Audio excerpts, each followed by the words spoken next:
Всем огромный привет! Вы на канале Alex Fish. Вы увидите много интересных мест. Начинается сезон из Еревана.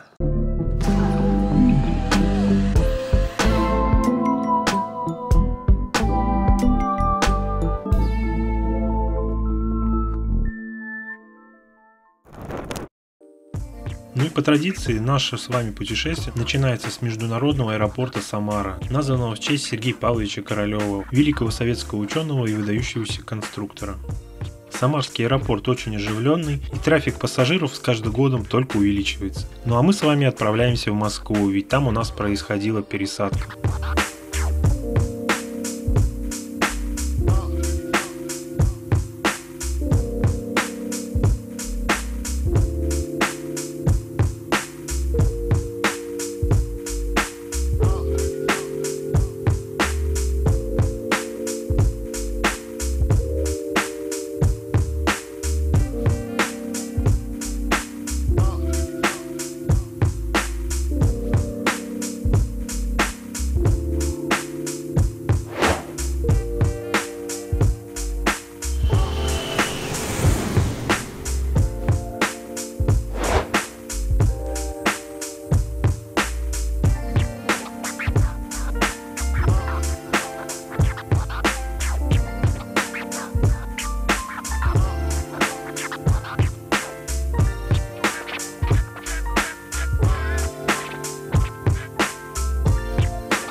Что ж, друзья, сейчас у меня будет пересадка, и мне надо пройти в терминал D. Соответственно, там через 4 часа уже у меня будет вылет в Ереван. С 23 июля, прочитал в новостях, открывается терминал C. В итоге его же законсервировали в самую пандемию. И так и не запустили так масштабно. И, скорее всего, надеюсь, что вот таких уже длинных переходов не будет. Переведут они большую часть международных рейсов в терминал С, и там из Бэшки в С перешел, и вообще топчик. Ну, народу не прям супер много, а то показывали в новостях, такие давки были в Шереметьево в Дэшке. Я прям переживал. Еще и ливень тут был, тоже по щиколотку воды везде. Сейчас вроде нормально. Я думаю, быстро все пройду. Все, я в самолете. Меня повысили до класса комфорт. Boeing 3 полным битком самолет. Армения одна из тех стран, которые сейчас открыты для туризма, и там есть что посмотреть, поэтому туда много очень людей ездит. В общем, отправляюсь в Армению, в Ереван. Встречай меня. Перед вылетом нам раздали вот такие пакеты, и там лежало тапочки, маска для сна, беруши и бальзам для губ.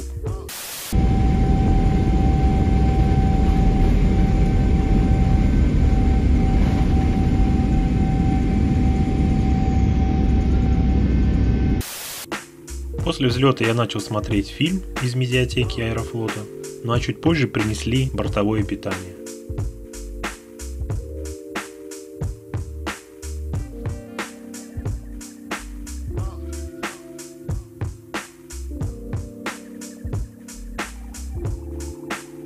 Время проходило незаметно, и вот уже начали появляться Кавказские горы.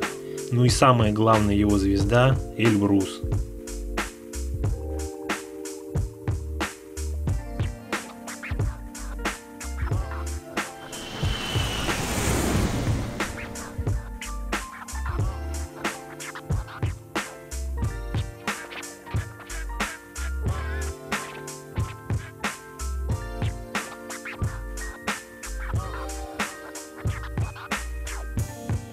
Все, друзья, сейчас я жду багаж, пока его нет. Прилетал я в Армению, и у меня тоже чемодан пропал, короче. После этого я стал только вручную класть. Но это по работе образцы у меня, и, соответственно, я их в коробке все равно сдаю, потому что тяжело тащить. И вот пока этой коробки нет. Пока ждал багаж, подключился Билайн. Примерно 400 рублей, 7 гигабайт. В этот раз буду пользоваться Билайном.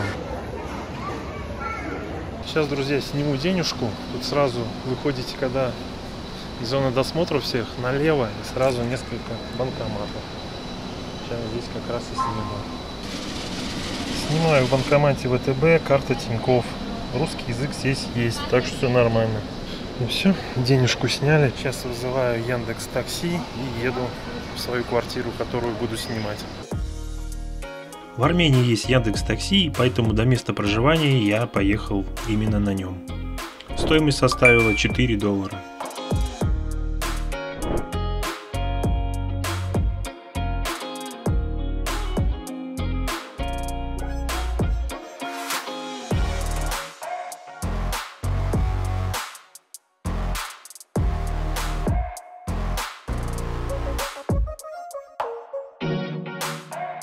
Все, друзья, я заселился, ссылку на квартиру оставлю. В общем, по правилам въезда на данный момент, на момент выхода видео.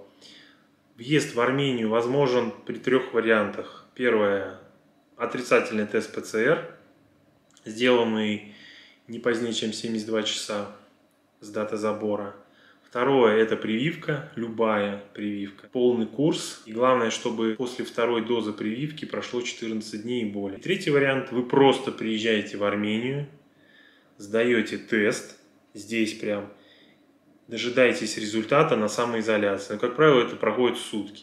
И без проблем. Если все нормально, то без проблем можете уже дальше путешествовать. Если вдруг тест будет положительный, то уже будете лечиться в больнице. Вас госпитализируют, и за свой счет вы будете проходить лечение.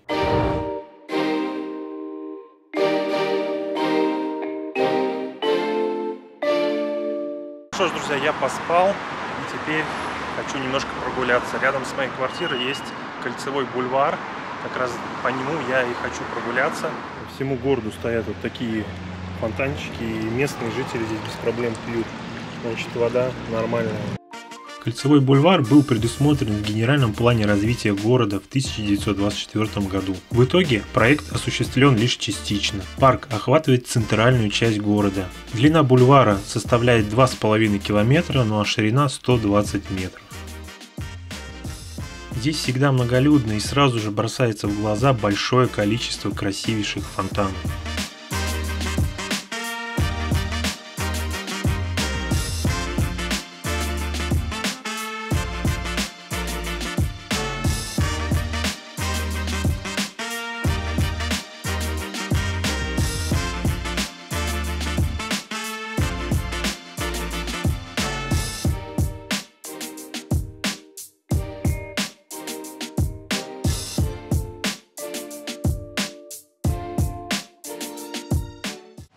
Детское кафе какое-то, именно рассчитанное на посещение с детьми.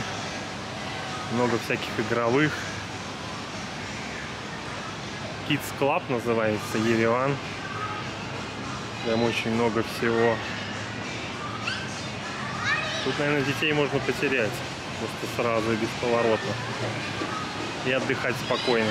Это, наверное, больше кафе для родителей, потому что детям здесь есть чем заняться. А родители будут отдыхать. Такая свежесть от этого фонтана.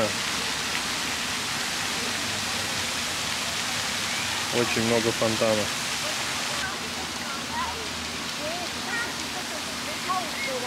Лебеди. На одном из искусственных озер обитала парочка лебедей, и посетители их с удовольствием подкармливали.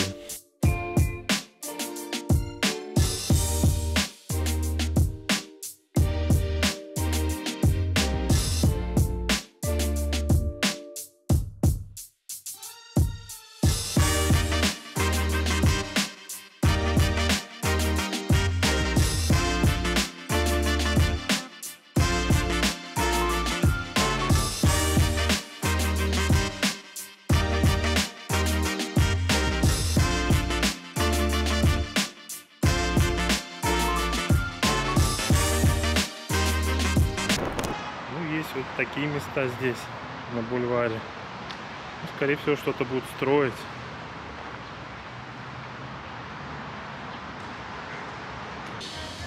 Подошел я к храму, но здесь глобальная стройка, вот. Все что-то строится, как амфитеатр какой-то, что ли. И вот он, храм. Я был уже здесь в одном из видео из Армении. Очень большой храм. Двери открыты, по идее можно зайти, наверное. посмотрим.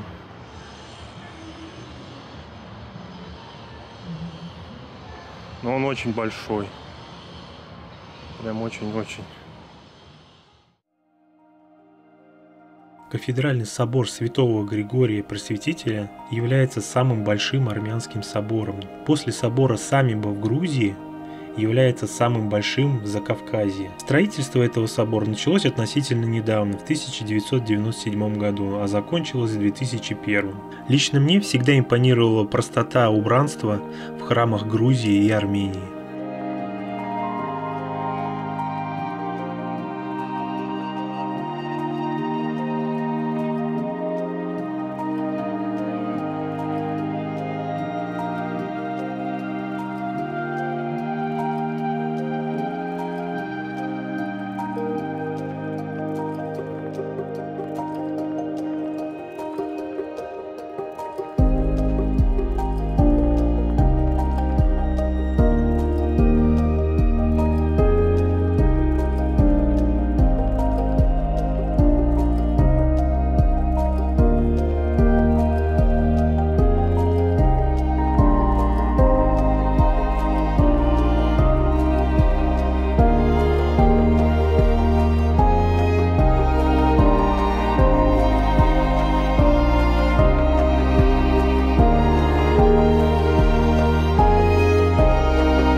Ну а теперь мы приближаемся с вами к знаменитому рынку, так сказать, сувениров «Вернисаж». Здесь очень много всего.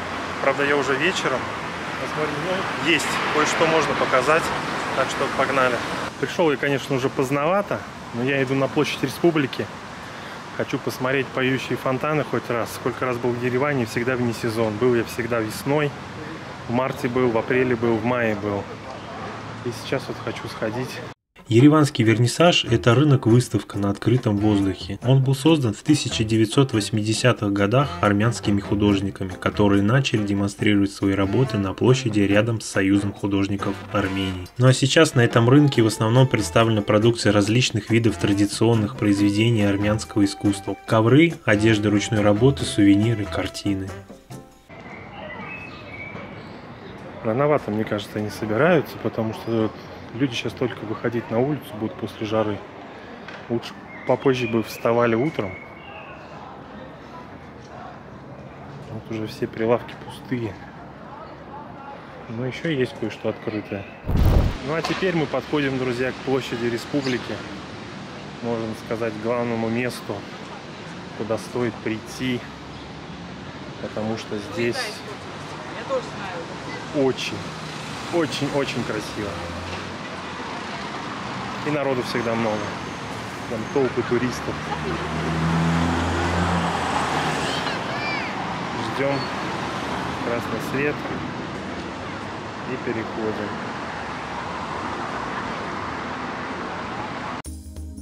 Площадь Республики по праву можно назвать сердцем города Ереван. И я настоятельно рекомендую побывать здесь каждому туристу, который приезжает в этот город. Вокруг площади находится несколько красивейших зданий. Это Министерство финансов, резиденция премьер-министра, огромный музей истории и национальная галерея. Ну а изюминкой этой площади являются поющие фонтаны.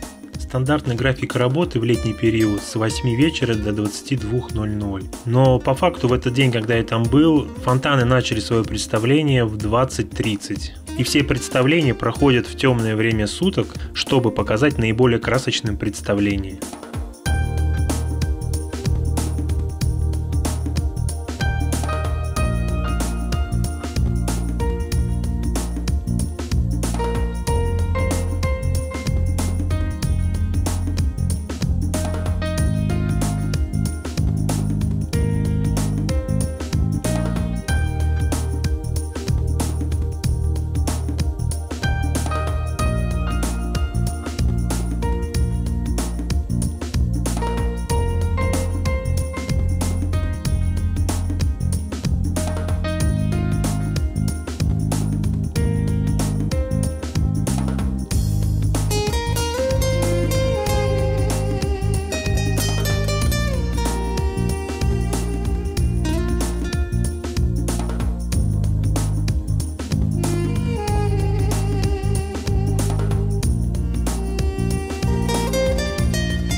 Нагуляв аппетит, я пошел в одно из популярнейших мест Еревана под названием Таверна Ереван. Это сеть ресторанов, и по всему Еревану располагается несколько заведений.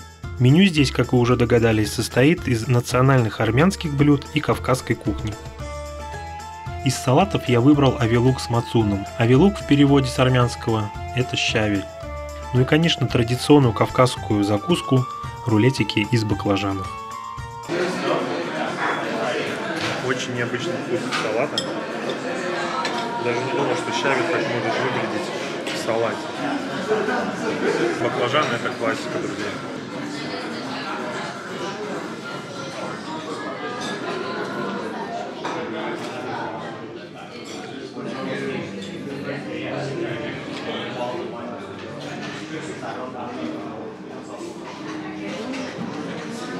Пожалуй, самые вкусные такие баклажаны фаршированные, которые только ел.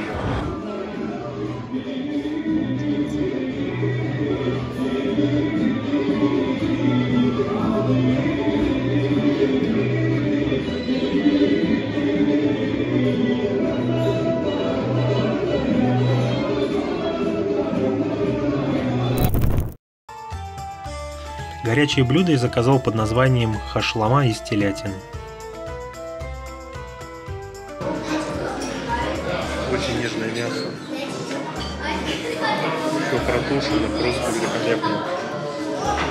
Они прям на волокна. Телятина разваливается очень нежно. Ну а еще я не удержался и заказал себе хачапури по-аджарски. Сразу скажу, хачапури я не доел и забрал его с собой в квартиру.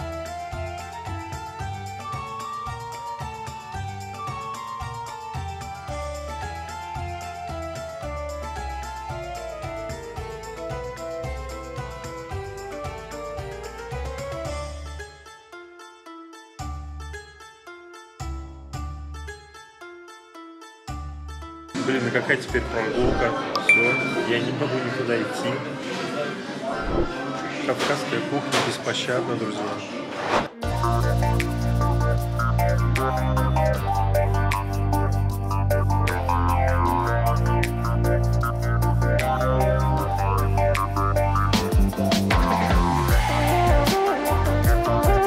Посмотрите, друзья, зоомагазин.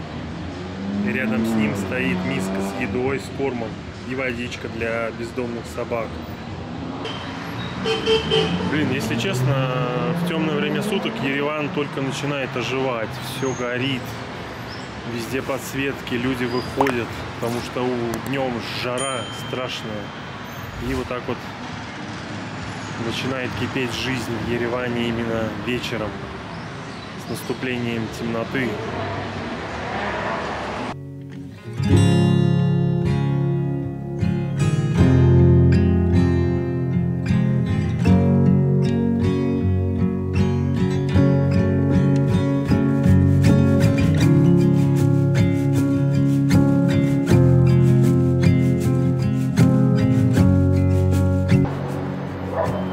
Ну что ж, друзья, вот с таким красивым видом вечерним Ереваном я с вами попрощаюсь.